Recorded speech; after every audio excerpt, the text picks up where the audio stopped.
Ngayong panahon ng fake news, muling nagbabala ang pamahalaan tungkol sa pagkalat ng mga naratibong gustong baguhin ang pananaw ng ordinaryong Pilipino tungkol sa mga malalaking issue. Andito po ang report ni Joanna Luna.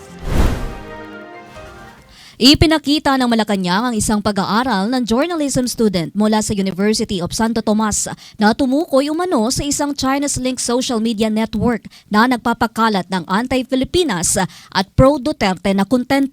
Ayon kay Palace Press Officer Yusek Claire Castro, na batay sa pag-aaral, ginagamit umano ang network para magpalaganap ng mga post at naratibong maaring makaapekto sa pananaw ng publiko sa Pilipinas at sa West Philippine Sea.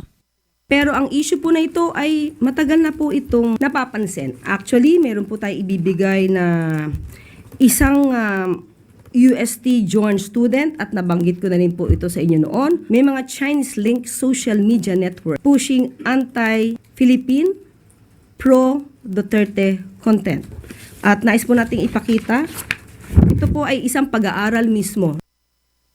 Lumabas ang pag-aaral kasunod ng pahayag ni Defense Secretary Gibo Chodoro na posibleng may ilang politikong tumatanggap ng suporta mula sa China para palakasin ang mga naratibo nito. Sinabi ni Castro na pag-aaralan pa ng palasyo kung maaring managot sa treason ang mga mapapatunayang sangkot sa propaganda.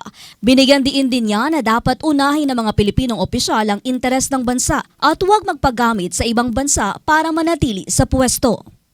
Mahirap po na ang maging leader natin ay hawak ng ibang bansa dahil ibang naratibo at ibang interes ang palalawigin ng mga politiko na hawak ng ibang bansa. Para sa DATV News, ako si Joanna Luna, nag-uulat. Maraming salamat, Joanna Luna.